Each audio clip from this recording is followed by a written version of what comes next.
वो थका-हारा सा हमेशा की तरह इस तारीकी में वहीं ठंडी सीढ़ी पर काफ़ी देर से बैठा हुआ था। आज होने वाले वाक़यात उसके दिमाग में हथौड़े की तरह बरस रहे थे। लुज़ियाना के साथ इसके जिस्मानी ताल्लुकात थे। हाँ, थे, पर ऐसे ताल्लुकात सब बनाते हैं, तो सबके साथ तो ऐसा नहीं होता जैसे इसके साथ हुआ था कि इसका सारा ख्वाब ही छीन लिया गया था। और क्या इसकी औलाद भी थी? वो एकदम इतना सर थाम गया था। ये क्या हो रहा था और इसी के साथ क्यों हो रहा था? सर के बाल मज़बूती से दबोचने के बाद भी इसका जवाब नहीं मिल रहा था। स्नाबल के बारे में कोई भी फैसला देने की मुद्दत अब पूरी होती जा रही थी, लेकिन ईसा को परवाह कब थी? ना चाहते हुए भी बड़ी फर्माबरदारी से उसने खामोशी से अपना डीएनए टेस्ट करवा लिया था। उधर फिल्स उंगलियां मरोड़े बेचैन थी। ईसा के अलावा भी इसका अपने कजिन से अफेयर था, लेकिन वो किसी भी कीमत पर ईसा को छोड़ने के लिए तैयार नहीं थी। ऐसा पहली बार हुआ था कि वो नहायत ही बेदिली से ऑफिस का काम कर रहा था। किसी हॉस्पिटल से कॉल आई थी। इसे बुलाया गया था, जाना तो था। इस मामले में कम से कम वो पूरा यकीन था कि फिल्स इसके हाथों बेइज्जत होने वाली थी। वो यही सोचते हॉस्पिटल पहुंचा था। फिल्स भी वहां मौजूद थी और कदरे परेशान थी। जो दावा वो कर गई थी वो खुद पूरी यकीन नहीं थी। धमकी देकर वो ईसा को दबाव में लेना चाह रही थी, लेकिन टेस्ट करवाने के लिए वो इसकी जितनी जल्दी राजी हो जाने पर वो हल्का हल्का बदहवास भी हो रही थी। 11वां पहले का माज़ी इसके पेट में गिरहें डाल रहा था। अपने कज़न से इसके ताल्लुकात वाज़ेह थे, लेकिन इस बच्चे की पैदाइश के बाद ही इसके कज़न ने हरी झंडी दिखा दी थी इसको।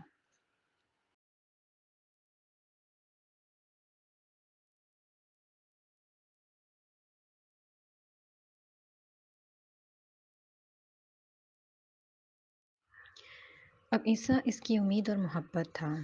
उसे लगा था उसे लगा था कि ईसा उससे इतनी मोहब्बत करता है बचपन से कि इनके दरमियान दोस्ती का गहरा रिश्ता है, तो वो इसे और बच्चों को वैसे ही कबूल कर लेगा। लेकिन इसकी बेरुखी पर ही वो इसे टेस्ट का कहकर खुद भी फंस गई थी। वो रिपोर्ट लिए बाहर आया था। इसे देखते ही उंगलियां मरोड़ते कदम बढ़ाते फिल्स उसके पास आई थी। ईसा ने नागवार नजर इस पर डाली और फिर रिपोर्ट ओपन की। सरसरी से पढ़ते इसकी पुतलियां साकत हुई थी। उसने मजीद आंखें खोले, दोबारा से पढ़ा और फिर बेयकीनी से फिल्स की तरफ देखा।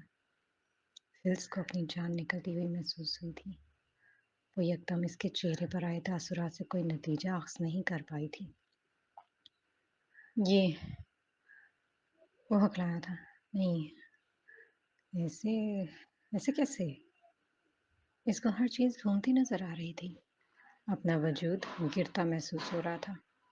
वो बमुश्किल 2 कदम पीछे होते दीवार के साथ लगे बेंच पर गिर सा गया था। वो किसी पहाड़ी से लुढ़कता हुआ मुंह के बल गिरा था। आज दूसरी बार वो अपने आप को ज़िल्लत की अथाह गहराइयों में गिरता महसूस कर रहा था। वो घर से बेदखल हो चुका था। ख्वाब इसके सारे टूट गए थे। नौकरी इसकी हवा में उड़ा दी गई थी और अब नाजायज़ औलाद का ठप्पा इसके माथे पर लग गया था। वो लोहे के खोखले मुजस्मे की मानंद बेंच से चिपक कर गया था। और अल्लाह जिसे चाहे इज्जत दे और जिसे चाहे ज़िल्लत। बेशक वो हर चीज़ पर कादिर है। क्या बाज़गश इसके गानों से गुज़री थी। ये 3 लाइनें उसकी प्रेडिक्शन इसके मुँह पर थप्पड़ की तरह पड़ी थी। इसको इसकी औकात याद दिलाती थी। वो किस मकाम पर खड़ा है। वो बावर करवाती थी। इसको ऐसा ही लगता था।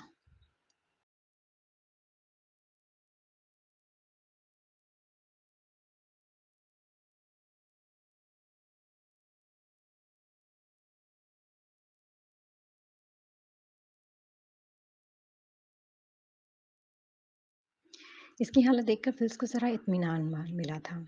इसके दावे की तस्दीक हो गई थी। वो छोटे-छोटे कदम उठाती इसके करीब आई थी और फिर घुटनों के बल इसके कदमों में बैठ गई थी। इसने अपने सफ़ेद हाथों को इसके दाएं घुटने पर रखा था। मुझे खुद नहीं पता था ऐसा कि ऐसा हो जाएगा। कुछ अर्से तक मुझे नहीं समझ आया कि ये हुआ क्या है। पता लगता ही इमाम ने सख्ती करनी शुरू कर दी थी। वो इससे जान छुड़वाना चाहती थी, लेकिन मैं ऐसा नहीं चाहती थी। ऐसा मुझे लगता था कि ये हमारी मोहब्बत की निशानी है। इस अज़ियतनाक दिनों में मैंने तुम्हें काफ़ी कॉल्स की, ढूँढा, पर वो एक दिन 7वें महीने में ही मैंने प्रीमेच्योर बेबी को जन्म दिया। मैंने ये 11 महीने किस अज़ियत में गुज़ारे हैं, ये मैं बता नहीं सकती। वो आँसू लिए अपना दुःख बता रही थी, पर वो बेजान वजूद की तरह खामोश था। फिल्स को इसके खामोश रवैये से खतरे की बू आ रही थी।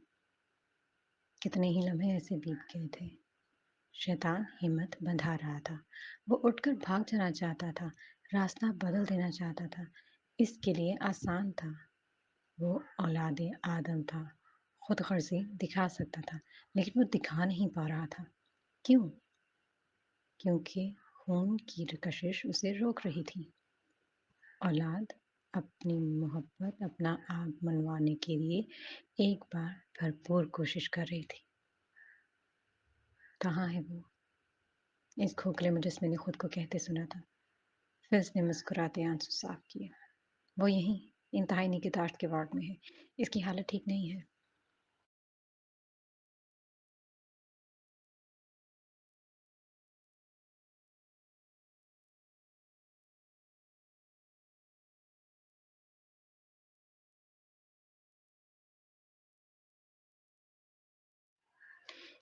ईसा ने एकदम उलझन ज़दा नज़रों से उसे देखा, जैसे वो किसी सेहतमंद बच्चे से मिलने की उम्मीद कर रहा था।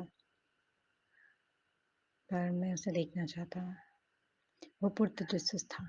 हाँ, बिना बताए खून की कशिश ने जोर मारा था। ऐसी कशिश जो अल्लाह ने आदम में पैदा की है। वो उठकर इसके साथ चल पड़ा था। सफ़ेद रंग का 2 पटों वाला दरवाज़ा खुला था। ईसा की धड़कनें मामूल से तेज़ होती जा रही थी। अंदर दाखिल होते ही दाएं तरफ बच्चों के 6-7 कॉट्स रखे हुए थे। सामने ही प्लास्टिक का नीले रंग का पर्दा लटका हुआ था। फिर उसने आगे बढ़कर पर्दा हटाया था कि इसका दिल और दिमाग दबाव में आया था। सामने बॉक्स में खड़ा पड़ा लियोन में जकड़ा नाजुक सा वजूद इसके बेटे का था। वो गहरी नजरों से उसके देखता इसके करीब आया था।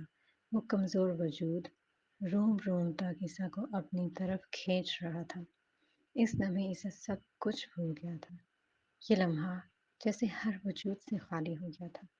बस इस बड़े खाली स्टेज पर सिर्फ वो बाप बेटा थे और कोई नहीं, कोई भी नहीं।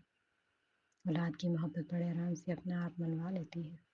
हाँ, इसी पर ईसा इब्राहिम को अपनी औलाद से मोहब्बत नहीं इश्क हो गया था। और औलाद इश्क इसके लिए आजमाइश बनने वाला था। दिनों में नहीं, बस चंद घंटों में। तुम जाओ। ईसा के ठंडे ठार लहजे पर फिल्स ने उसे चौंक कर देखा। वह मुकम्मल लाताल्लुक खड़ा था। ईसा, फिल्स ने बेयकीनी से इसे पुकारा। वो इसके साथ रहना चाहती थी, पर बर्फीले मुजस्मे में कोई जुम्बिश नहीं हुई थी। कुछ लम्हे वो इससे मुतवज्जो होने के इंतज़ार में खड़ी रही। फिर इसकी तरफ से ठंडा रद्द-ए-अमल पाकर वो खामोशी से पलटती वापस चली गई।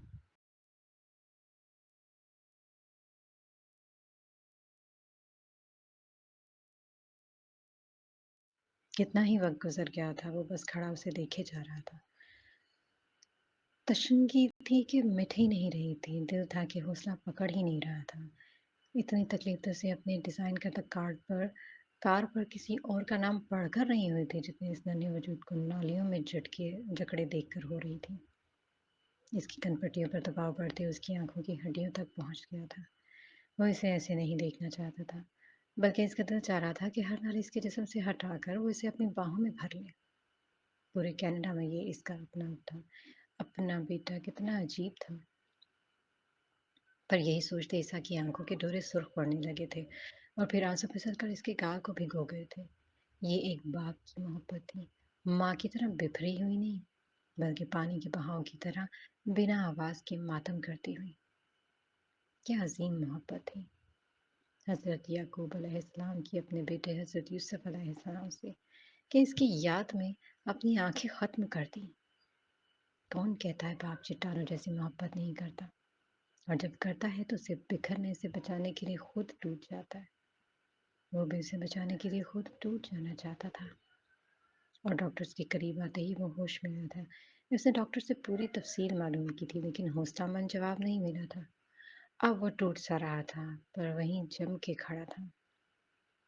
نرس نے اسے جانے کے لیے بھی کہا تھا اور ہاسپٹل کے رولز بھی بتائے تھے۔ وہ خاموشی سے مڑتے ہوئے وہیں سائڈ پر رکھی کرسی پر بیٹھ گیا، پر اس نے اسے دیکھنا نہیں چھوڑا تھا۔ اس کی بھوک، پیاس، نیند سب ہوا میں اڑ گئی تھی۔ اس کا دل ڈوب ڈوب کر ابھر رہا تھا۔ وہ پہلی بار ایسی تکلیف دہ صورتحال سے گزر رہا تھا۔ دنیا میں ہر بات کا حل ہے، اس کی زندگی کا کیوں نہیں؟ سوچتے سوچتے جھنجھلاہٹ سے اٹھ کر اس کے قریب آیا تھا۔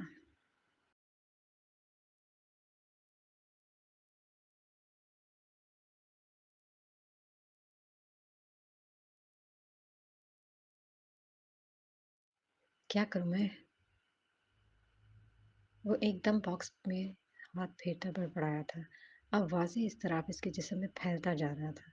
گزرتی نرس نے اس کی بے چینی کو محسوس کیا تھا، اسے وہ یہاں سے ہٹتا دکھائی نہیں دے رہا تھا۔ تبھی اس نے لوہے کا سٹول اس کے پاس رکھ دیا تھا۔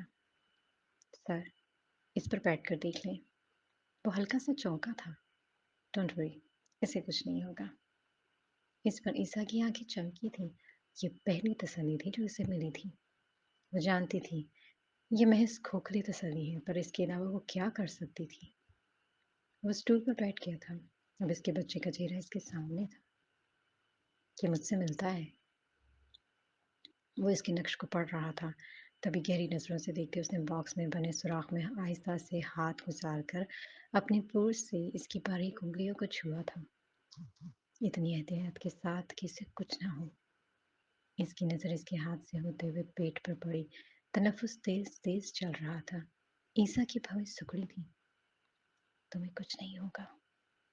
وہ اس کے چہرے پر گہری نظریں ڈالے بڑبڑایا تھا۔ چند لمحے بعد اسے غیر معمولی محسوس ہوا۔ عیسیٰ کے دیکھتے ہی دیکھتے سائے کی طرح سفیدی اس کے معصوم کے چہرے سے گزر گئی تھی۔ چاک سی بھری بھری سفیدی۔ عیسیٰ نے گھبرا کر اس کے پیٹ کو دیکھ کر چلتا سانس تھم گیا تھا۔ ڈاکٹر! وہ حلق کے بل چیخ رہا تھا کہ اتنی رات میں کونوں میں گھسے ڈاکٹرز، نرس سب باہر آ گئے تھے اور اس کو پیچھے کرتے ہوئے بچے کو چیک کرنے لگے تھے۔ وہ بے چین سا سر پر ہاتھ پھیرتے ڈاکٹرز کے بیچ کی جھریوں سے اسے دیکھ رہا تھا۔ کیا کروں؟ او گاڈ، اسے کچھ نہ ہو۔ زندگی میں پہلی بار اس نے خدا کا نام لیا تھا۔ 10 منٹ بعد ہی ڈاکٹرز اس کی طرف متوجہ ہوئے تھے۔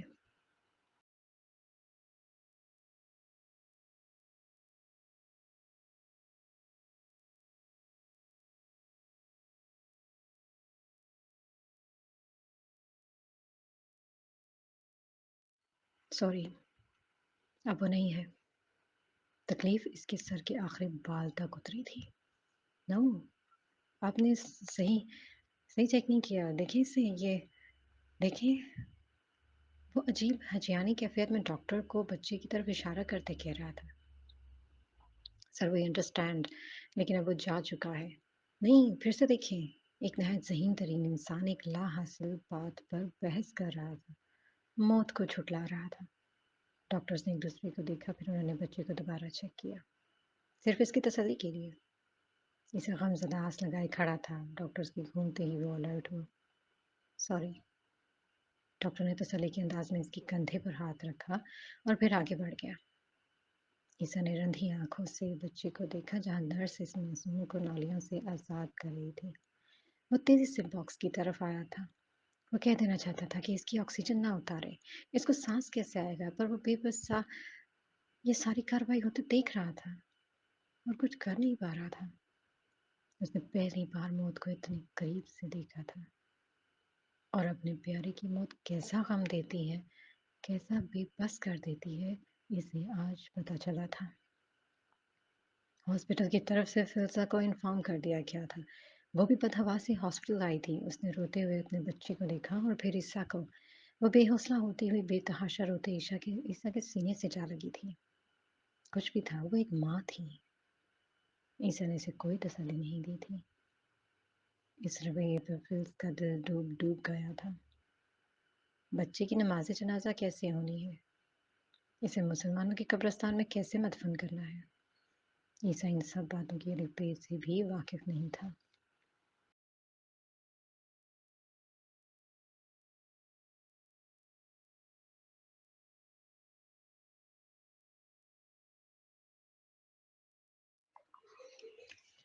وہ بس اس اندھیری رات کرسچن قبرستان میں کھڑا تھا۔ فلس کالے لباس میں کھڑی رو رہی تھی اور اس کی ماں خوف زدہ تھی۔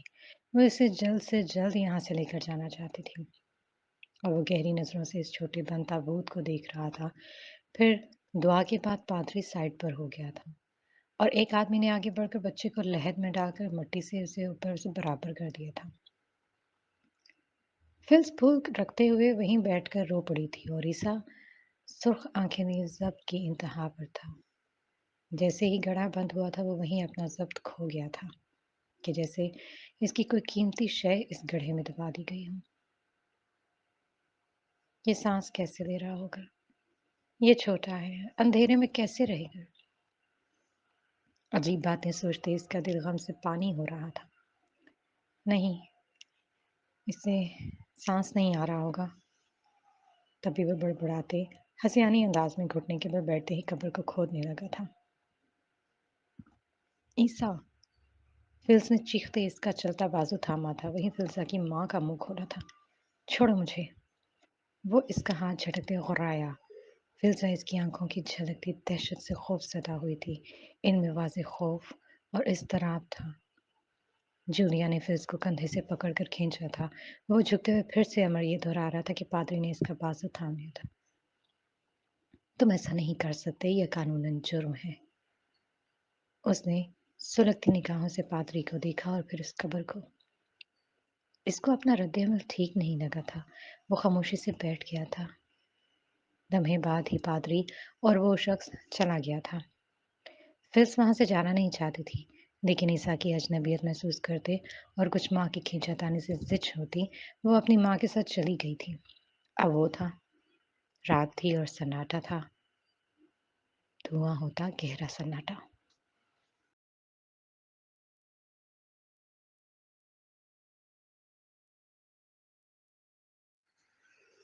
اس کے نیچے میرا بیٹا ہے، مٹی پر ہاتھ پھیرتے اس نے سوچا۔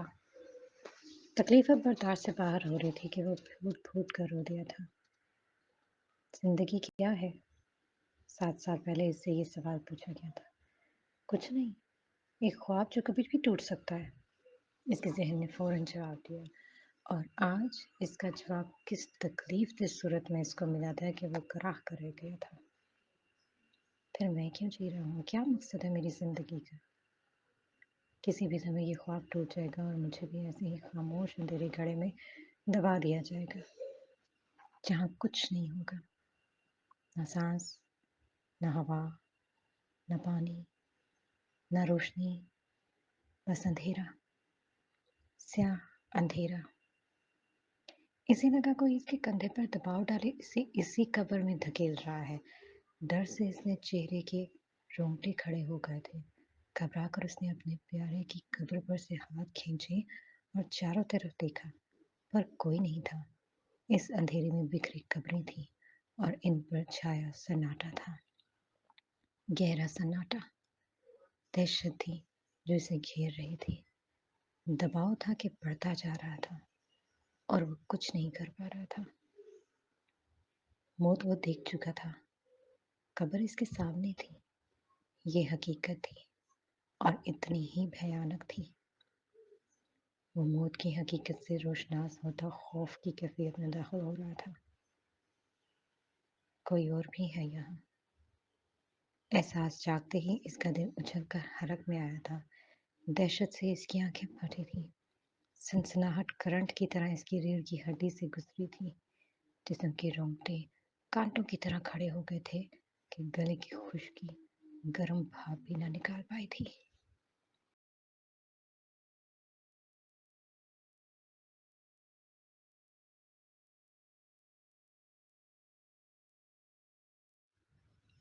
وہ واپس اٹھ کر بھاگ جانا چاہتا تھا، لیکن اس کے قدم بھاری ہو رہے تھے۔ وہ مزید ہراساں ہوا تھا کہ اس کی آنکھیں پھاڑے اس نے چاروں طرف دیکھا۔ इस अंधेरे में उसे मुख्तलिफ रूपधारी शक्लें नजर आ रही थीं। वैसी कब्रें, वैसे मुर्दे जिस पर इनका गैंग मजाक किया करता था।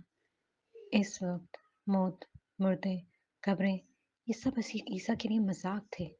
पर आज आज इसे लगा कि कब्रें शक हो रही है, धुआं निकाल रहा है। मुर्दे एक के बाद एक सफेद लिबास पहने उठ खड़े रहे। खौफ से इसके जबड़े गिरने के दर पर थे। कीर की तरह एक हकीकत इसके दिमाग में ठक रही थी। खौफ हकीकत है, मौत मजाक नहीं। इसका लाशऊर ही इसके शऊर में घुसकर ये मंजरगिरी कर रहा था। और ये अल्लाह का कमाल है कि इसे अपना आप ज़ाहिर करने के लिए किसी चीज़ की ज़रूरत नहीं पड़ती। वो इंसान को उसी के ज़हन से मात देता है। और ईसा इस वक्त मात खा रहा था और बुरी तरह शिकस्त खुरा हो रहा था। मौत मजाक नहीं होती। जब वो इसके मासूम बच्चे को तो पूछ सकती है तो उसे क्यों नहीं। यही सोचते वो बुरी तरह हवास भागता हुआ था। खड़ा होना चाहता था, भाग जाना चाहता था, लेकिन वो उठ नहीं पा रहा था। जैसे किसी ताकत ने इसके घुटनों पर वजन डालकर इसे जमीन से जोड़ दिया हो। वो कोशिश कर रहा था, फिर भी वो उठ नहीं पा रहा था। और अब सही में वो दहशत में आया था। तभी वो बौखलाए हुए मदद के लिए चीखा था। इसे लगा कि इसकी आवाज़ हलक से निकल ही नहीं पा रही। वो आंखें मीची, लरसते हुए रो रहा था। तुम्हें खौफ नहीं आता? इसके कानों में सरगोशी हुई थी। किससे? अल्लाह से। अल्लाह से? वो तो मस्तूर से हंसा।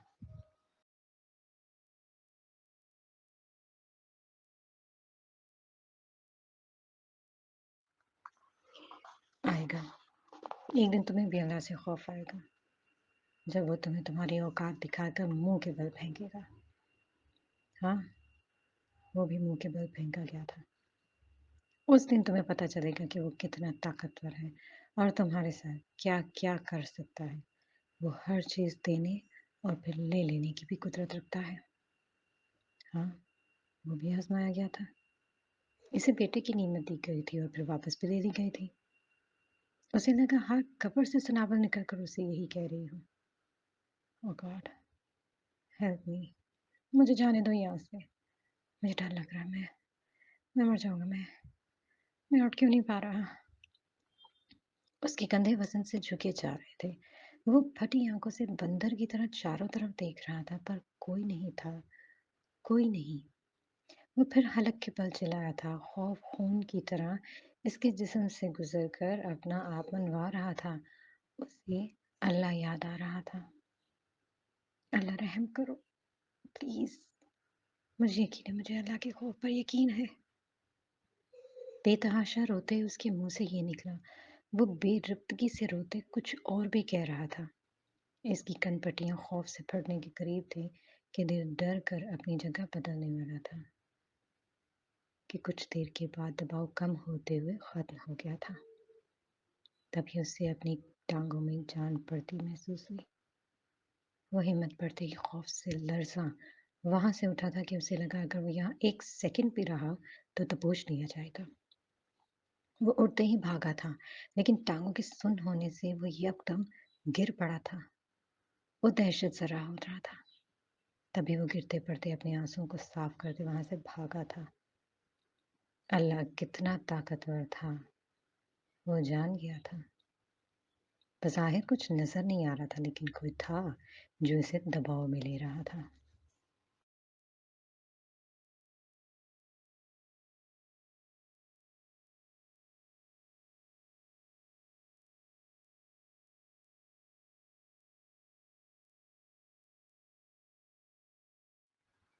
अल्लाह इसी के खौफ को इसी पर डालकर दबाव महसूस करवा रहा था। वापसी के रास्ते पर इसने पीछे मुड़कर नहीं देखा था। खटके पर बशीर भाई ने सर उठाकर देखा, जो कि अभी फजर की नमाज पढ़कर फारिग हुए थे। घर आते ही कमरे की मुलंगजी रोशनी में जूते उतारते हुए तेजी से अपने बिस्तर में घुस गया था। मुंह तक कंबल लिए किसी छोटे बच्चे की तरह जोर से आंखें मीच रहा था। खौफ से कांप रहा था। महज 22 साल की उम्र में वो अल्लाह के खौफ से आशना हुआ था। ایسا خوف جس سے پوری زندگی گزارنے کے بعد بھی لوگ آشنا نہیں ہو پاتے، یہ اس پر کرم ہوا تھا۔ اللہ نے اپنا خوف دکھا کر اس کو ہدایت کا موقع دیا تھا۔ اب یہ اس پر تھا کہ وہ راہ ہدایت پکڑتا یا پھر شجر ممنوعہ کے سائے تلے بیٹھنا پسند کرتا۔ بشیر بھائی اس کی کیفیت دیکھ کر پریشان ہوئے تھے۔ انہیں فوری طور پر یہی لگا کہ کوئی مسئلہ نہ ہو، کوئی پولیس کا چکر نہ۔ آدھے گھنٹے منٹ بعد وہ اسے دیکھتے رہتے تھے، پھر اٹھ کر اس کے قریب آئے۔ انہوں نے اس لرزتی گٹھڑی کو غور سے دیکھا۔ عیسیٰ، مدھم آواز میں بشیر بھائی نے اسے نرمی سے پکارا تھا۔ لمحے کے توقف کے بعد عیسیٰ نے کمبل سے چہرہ نکال کر انہیں دیکھا۔ وہ بری طرح رویا ہوا تھا، سرد چہرے پر واضح خوف تھا۔ اسے دیکھ کر پریشان ہوئے تھے۔ عیسیٰ، تم ٹھیک ہو؟ اس نے غور سے ان کا چہرہ دیکھا اور اگلے ہی لمحے ہونٹ نیچے لٹکائے وہ ان کے گلے لگتے پھوٹ پھوٹ کر رو رہا تھا۔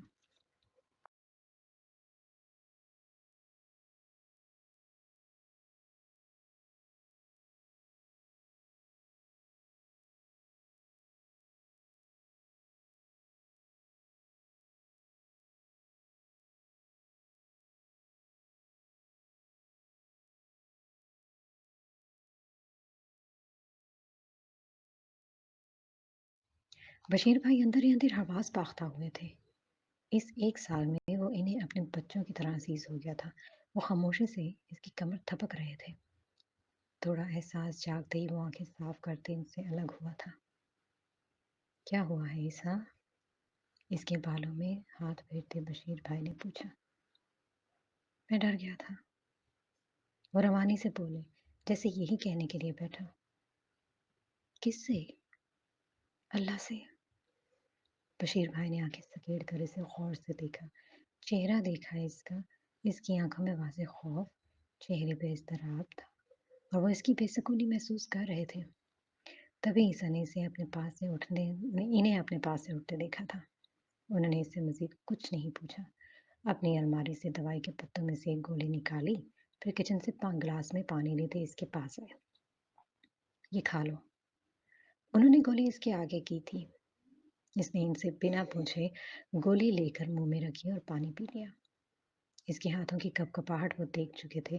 وہ اب ساکت نظریں قدرے پھٹی نظروں سے اسے سامنے سے دیکھ رہا تھا۔ تم سونے کی کوشش کیوں نہیں کر رہے عیسیٰ؟ بشیر کی آواز اس کے کانوں میں پہنچی۔ وہ کیا بتاتا کہ وہ کیوں نہیں سو پا رہا؟ آنکھیں بند کرتے ہی وہ سارے منظر اس کے سامنے آ جاتے ہیں اور خوف سکون ہی نہیں لینے دے رہا۔ دباؤ ابھی تک اس کے کندھے پر تھا۔ واپسی کے راستے میں بھی وہ کندھوں پر ہاتھ مار کر اس وزن کو ہٹانے کی کوشش کر رہا تھا۔ بشیر اس کے خوف کو محسوس کر رہے تھے۔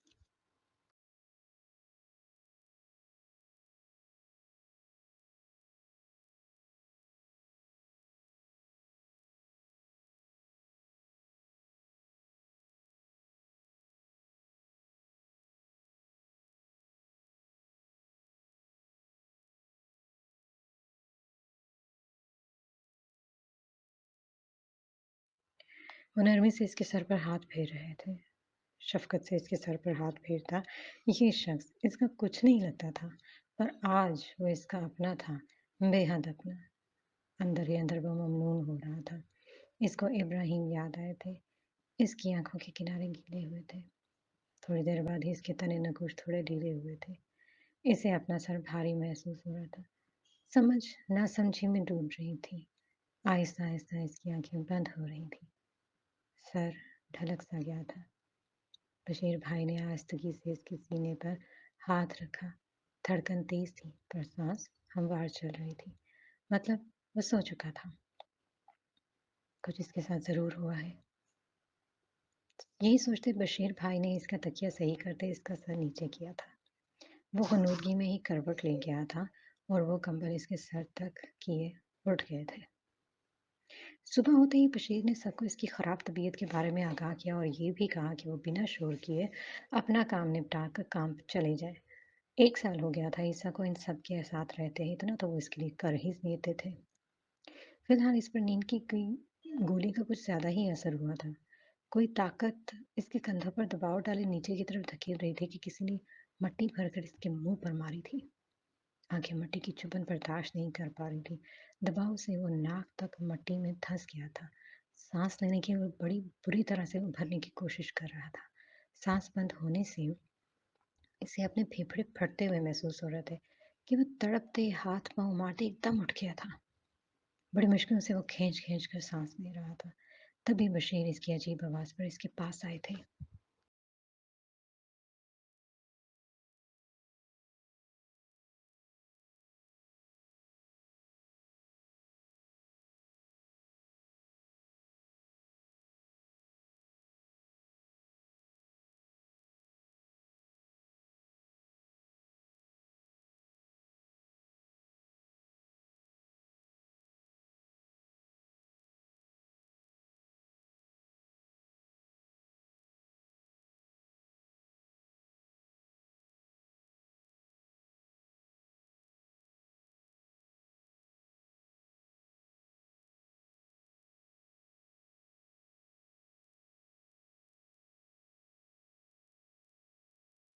ईसा, ईसा, वो इसकी कमर थपक रहे थे।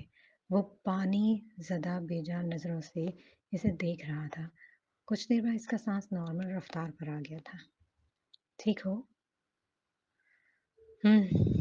उसने गर्दन हिलाया, आंखों का पानी साफ किया। ये ख्वाब था।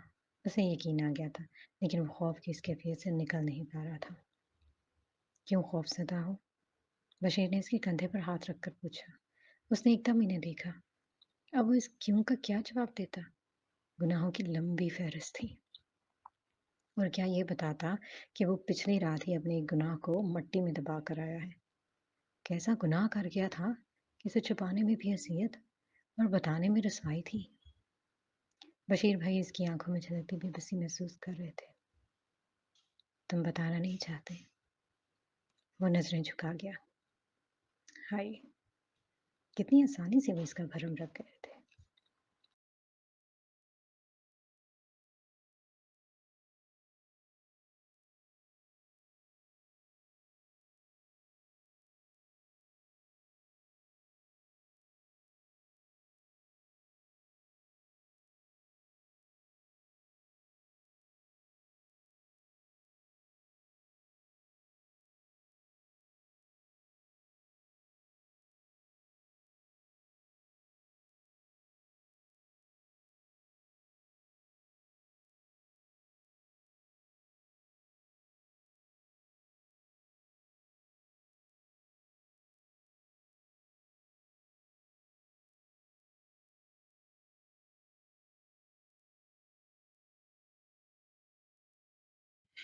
वो अपनी बात अंदर रखने का आदी था, लेकिन आज हालात मुख्तलिफ थे। खौफ एक बोझ की तरह इसके कंधों पर पड़ा था और वो इस बोझ को उतार फेंकना चाहता था। पर कैसे? वो खौफ महसूस कर रहा था, इसका जो अब खुद इससे बेहतर कौन जान सकता था। वो गुनहगार था, नाफरमान था, महज चंद घंटों में ही अपनी असलियत को पहचान लिया था। और जो सूरत इसके सामने आई थी वो इतनी बदसूरत थी कि वो चाहकर भी इसका सामना नहीं कर पा रहा था। वो हाथों में सर गिराए रो पड़ा था। खामोशी अब महाल हो चुकी थी। वो पहली बार इसे रोता देख रहे थे। मैं बहुत गुनहगार हूँ बशीर भाई। मैंने बहुत गुनाह किए हैं। मैंने अल्लाह अल्लाह का खौफ मेरे कंधों पर वजन की तरह पड़ा है। क्या करूँ? किस तरह छुटकारा हासिल करूँ? वो रोते हुए सवालिया नजरों से इन्हें देखते हुए पूछ रहा था।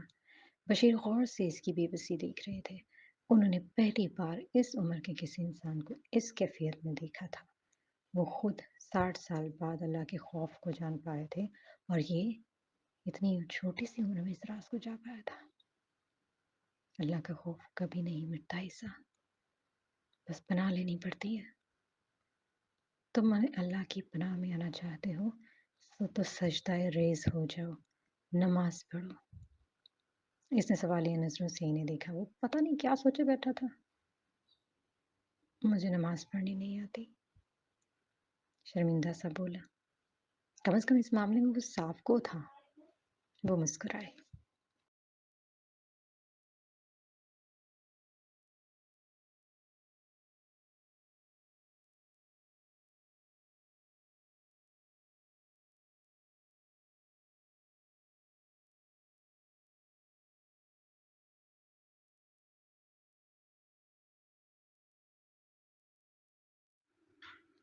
मकसद छुप जाना है ईसा। यहाँ कौन से इमाम साहब बैठे हैं जो तुम पर नमाज ना सही पढ़ने पर फतवा लगा देंगे? वो बशीर थे। सामने वाले को कायल करना इन्हें आता था। सजदा अहम है ईसा। ये ईमान की बुनियाद है, और जो बुनियाद को छोड़ देता है वही इब्लीस कहलाता है। वो नासमझी से उन्हें देख रहा था। सजदा, इब्लीस, वो इन बातों से वाकिफ ही कब था? हमारी पूरी जिंदगी का फलसफा सजदा में है। आगाज से अंजाम तक का सफर सजदा में है। जन्नत से लेकर दोज़ख तक का सफर सजदा में है। तुम्हारे हर सवाल का जवाब सजदा में है। तुम्हारी हर परेशानी का हल सजदा में है ईसा। वो अभी भी नासमझी से इन्हें देख रहा था। आओ, मैं तुम्हें सजदे का मफहूम समझाता हूँ। वो आसानी से इसकी कैफियत से उभार रहे थे उसे। सिन से मुराद सात है। अल्लाह ने इस दुनिया को और इसकी हर शय को 7 दिन में तख्लीक किया। मतलब वही बनाने और बिगाड़ने वाला है। ईसा की आंखें खुली। उसे बनाने और ख़त्म करने वाला भी वही है। ये बात हक है। जीम जीम से मुराद जन्नत है कि अल्लाह ने यही फरिश्तों और जिनों को हुक्म दिया कि आदम यानी अल्लाह के बनाए पहले इंसान को सजदा करे। ये हुक्म फरिश्तों के लिए था, लेकिन चूंकि इब्लीस जो कि जिन्नों का सरदार था, इसको अपनी इबादत के सबब जन्नत में आने की इजाज़त थी।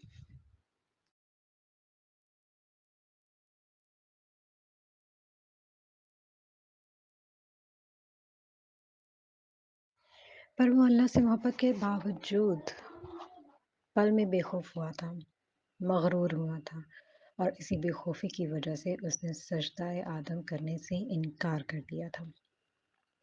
इस सजदा ना करने की हुक्म अदूली पर अल्लाह ने उसे उसके मकाम से हटाकर जन्नत से निकल जाने का हुक्म दिया और रहती दुनिया तक उसे जलील ख्वार कर दिया। ईसा का दिल दबा। वो भी तो बेखौफ था। कब से हुक्म अदूली कर रहा था, तभी तो उसे अपने मकाम से हटा कर गए थे, और अब वो जलील ख्वार हो रहा था। दाल से मुराद दुनिया है। और जब इब्लीस जन्नत से निकाला गया तो उसने अल्लाह से कहा कि बेशक तूने ही मुझको शैतान बनाया। आज से मैं तेरे से वादा करता हूँ कि मैं तेरे बनाए इसी आदम और इब्ने आदम के नफ्स को बहकाऊंगा। और फिर अल्लाह ने आदम को हुक्म दिया कि फ़लाँ जगह दाना है, वो तुम पर हराम है, उसे मत खाना। और फिर यही शैतान ने आदम के नफ्स को उकसाया और हराम खाने पर मजबूर किया, और आदम ने इस फल को चख लिया। हुक्म अदूली पर जन्नत से फिर निकाल दिए गए थे। ईसा के कंधे मजीद दबे। हराम। महज 10 साल की उम्र में उसने हराम दाना चखा था और अपने नफ्स को शैतान के ताबे किया था। हे से मुराद हिसाब का दिन है, जिस दिन हम सब इस दुनिया में गुजारे हर लम्हे का हिसाब देंगे। सीधे रास्ते पर चलने वालों को जन्नत अता की जाएगी और गुनहगारों को दोज़ख में डाला जाएगा, जो गहरा गड्ढा है, आग से भरा हुआ। ईसा का दिल जोर से धड़का। वो सीधे रास्ते पर कब था? हाँ, गुनहगार जरूर था। मौत कभी भी उसे दबोच सकती थी। इसको कब्र याद आई थी, जिसमें वो कल रात वो धकेला जा रहा था। इसके कंधों पर दबाव पड़ा था कि चेहरा सफेद पड़ता जा रहा था। वो गुनहगार था। आग से भरे गड्ढे में नहीं गिरना चाहता था। तभी उसने अपने चेहरे पर हाथ फेर कर उसे नॉर्मल करना चाहा। बशीर भाई उठकर चले गए थे। तभी ईसा ने इन्हें जाय नमाज बिछाकर इस पर खड़े होते देखा।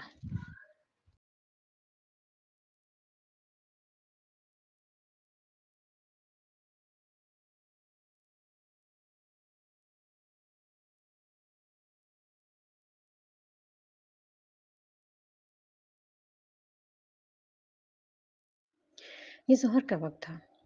कुछ पल वो इन्हें खाली नज़रों से देखता रहा। फिर उसने अपने लगेज में से कपड़े निकालकर वॉशरूम गया। इसको गुस्ल करना कब आता था, लेकिन आज वो रगड़-रगड़ के नहाया था। इसका मद्धम पड़ता रंगों वाला ये टैटू बहकर नाली में चला गया था। वो बाहर निकला तब तक बशीर भाई नमाज से फारूग हो चुके थे। इसका इरादा नमाज पढ़ने का था, जो इसे आती नहीं थी, लेकिन सजदा अहम था। इसका इरादा महसूस करते हुए इसके पास आए। पढ़ो, जैसे चाहे। वो इसके सर पर टोपी रखते हुए बोले। वो इनसे शर्मा रहा था, वही हौसला दे रहे थे। वो खड़ा तो हो गया था, लेकिन पढ़ना क्या है उसे क्या पता था। अल्लाह अकबर, ये वाहिद लफ्ज था जो इसे आता था। वो इसी एक्शन से नमाज पढ़ा था जो उसने कभी दादा को देखा था, और वो सोच रहा था कि इस वक्त कुर्रा इर्ज पर शायद मैं पहला शख्स होऊंगा जो नमाज में कुछ नहीं पढ़ रहा होगा। ये अदा की जाने वाली जिंदगी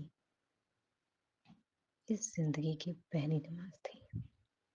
जैसी भी थी, जिस तरह की थी, पर अदा कर दी थी। वो पूरी यकीन था कि ये कबूल नहीं हुई होगी, लेकिन ये नेक नियति और खौफ खुदा के ज़ेर असर पढ़ी गई थी। और अगर इसे ये पता चल जाता कि ये मकबूल हो गई है, तो वह सारी ज़िंदगी सजदा शुक्र से सर ना उठाता।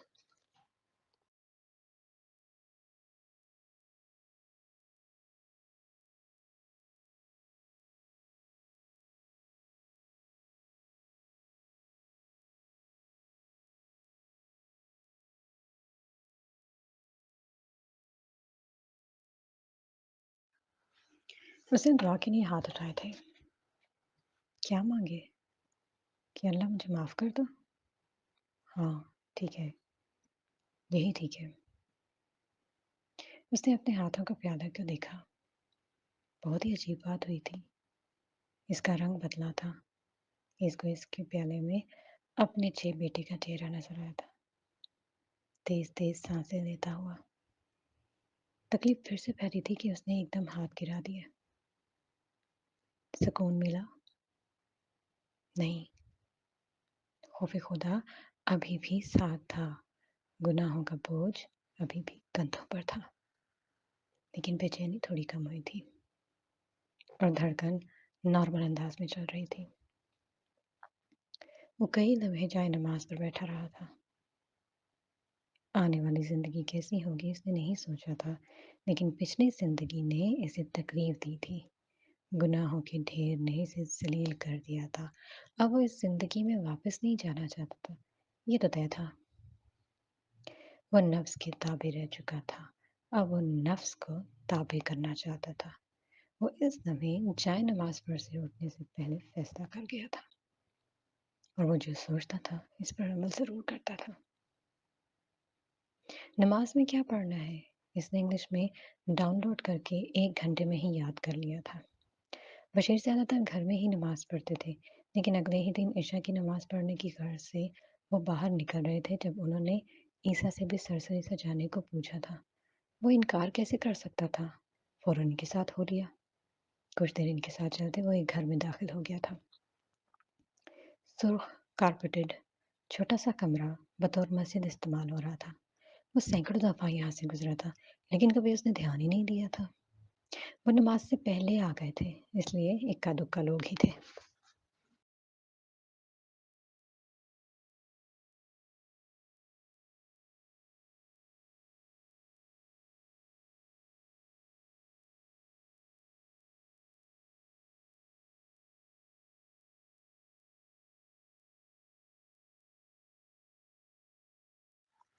इसके इमाम साहब से भी मुलाकात हुई थी। दरमियाना कद, सांवली रंगत के याहिया अहमद थे। उन्होंने ईसा का तारुफ भी लिया था और खुश भी हुए थे। مسجद में अब तकरीबन 15 लोग थे। वो खुद ही सबसे पीछे खड़े हो गया था। शर्म, झिझक, सब कुछ था। बगैर मतलब पे गौर किए उसको ये माहौल, ये मंज़र अच्छा लग रहा था। नमाज से फ़ारिग होकर दुआ के लिए हाथ उठाने पर फिर से इसके अपने बच्चे का चेहरा नज़र आया था। तकलीफ़ बढ़ रही थी। इसने दुआ का अंधा इरादा तर्क कर दिया था। वापसी के रास्ते पर वो उदास था। इसे नमाज़ों का टाइम मोबाइल में सेट कर लिया था। अब वो खामोशी से बशीर बशीर भाई को बताए बगैर फजर और इशा की नमाज मस्जिद में अदा करने लगा था। इसको यहाँ पर लगातार आते हुए 3 महीने हो गए थे। वो अपने मुश्किल तरीन दौर से गुजर गया था। अब ये दूसरा मरहला था साबित कदम रहने का। और ये मरहला पहले से कहीं ज़्यादा मुश्किल था, क्योंकि बाज़ दफ़ा इंसान वक्ती तकलीफ की वजह से बदल तो जाता है, लेकिन देर तक वो इस बदलाव को संभाल नहीं पाता। ईसा भी इसे संभलने के मरहले से गुजर रहा था। किसी भी तरह वो अल्लाह के हज़ूर झुक गया था। अब अल्लाह के बताए रास्ते पर कैसे चलना है, ये सब पढ़ना था और समझना भी था। इन 3 महीनों में इसके अंदर हल्का हल्का सा बदलाव आ रहा था। बेचैनी इसकी खत्म होती जा रही थी, लेकिन बेसुकूनी हनूज गायब थी। गुनाहों का बोझ उसने अभी भी अपने कंधों पर लदा महसूस होता था। अज़ियत कम होने का नाम नहीं लेती थी।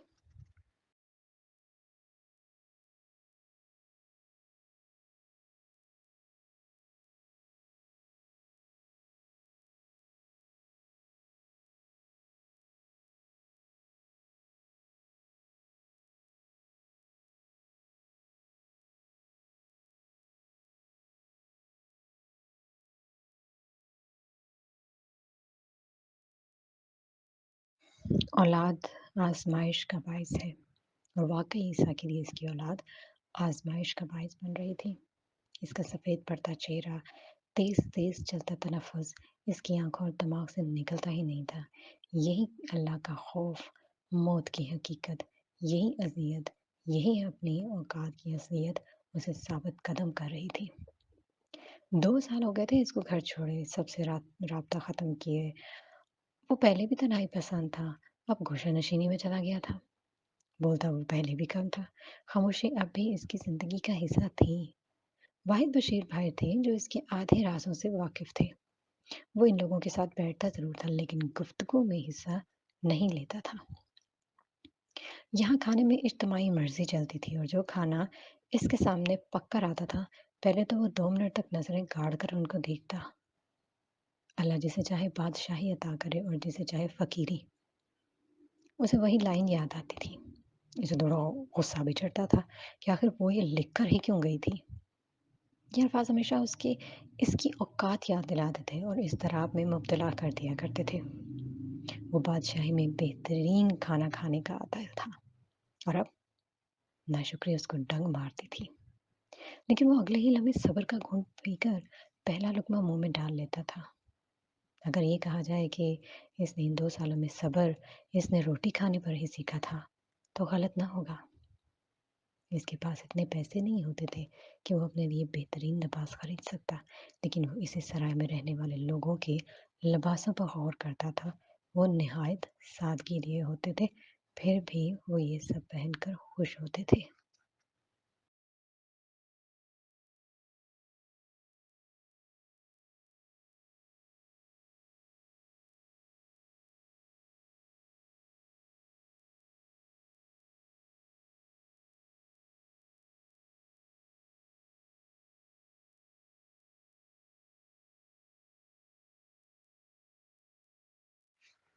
क्या इतना महंगा तरीन लिबास मेरे अंदर छुपी बदसूरती को ढक पाया था?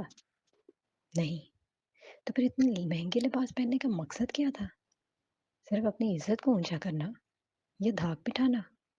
ऐसे लोगों के सामने जो अखलाकियात की अलिफ बे से भी वाकिफ ना हो, और जिनकी खुदा के दरबार में कोई हैसियत ही नहीं। इसको यकदम बशीर भाई का चेहरा नजर आया, याह्या अहमद का चेहरा नजर आया। प्यारे ना होने के बावजूद इनके चेहरे खूबसूरत थे, हालांकि वो आम सादा लिबास में होते थे, क्योंकि इनकी तरफ दिल माइल होता था। वो सादा लिबास वाले थे, लेकिन इखलाक से भरे थे। हर शख्स इनकी इज्जत करता था, यहाँ तक कि बुग़ल कादिर भी। उसे अब समझ में आया था कि इज्जत का मयार آپ کے مہنگے کپڑے سستے لباس میں نہیں بلکہ آپ کی اخلاق سے ہیں، اور اس کا اپنا اخلاق کتنا گندا تھا وہ اچھی طرح جانتا تھا، جس کا عملی مظاہرہ وہ 22 سال سے کرتا آیا تھا، اور سب سے زیادہ اس بد اخلاقی کا نشانہ ابراہیم اور سنابل بنے تھے۔ تم سمجھتے ہو کہ تم بہت ہی اہم ہو، ایک دن تمہاری یہ غلط فہمی دور ہو جائے گی۔ انہی باتوں پر غور کرتے اسے سنابل کی پہلی پیشین گوئی یاد آ گئی تھی۔ واقعی وہ اپنی بد اخلاقی کی وجہ سے سب سے دور ہو گیا تھا، یہاں تک کہ اب کوئی اسے اہمیت دینے کو تیار نہیں تھا۔ وہ 2 سال سے ان سب سے جدا تھا، وہ مر گیا تھا یا جی رہا تھا، کسی کو کوئی غرض نہیں تھی، وہ سب کے لیے غیر اہم تھا۔ پہلی بار وہ اس قسم کے دکھ کا شکار ہوا تھا، اسے اپنا خاندان یاد آیا تھا۔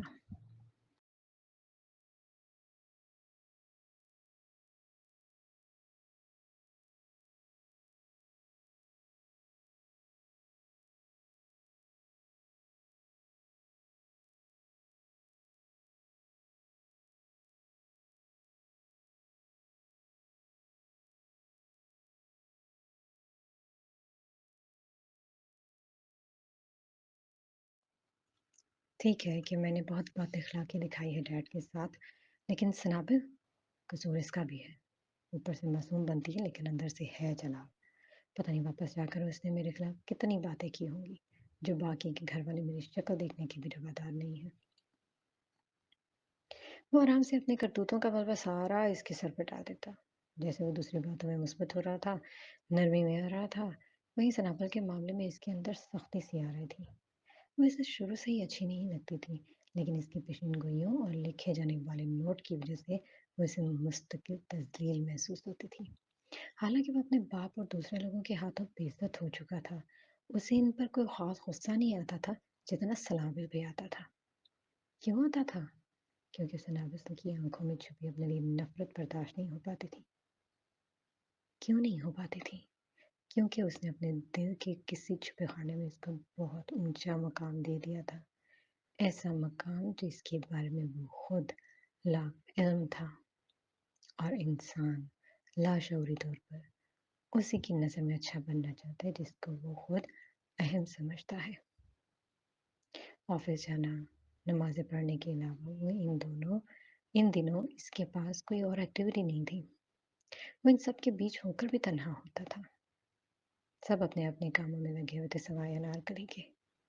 1 ہفتہ ہو چکا تھا اس کی نوکری ختم ہوئے، اب اسے کام کرنا نہیں آتا تھا، یا کہ سچ مچ اس کی قسمت گردش کا شکار تھی کہ وہ اکثر اوقات کام سے فارغ ہی رہتا تھا۔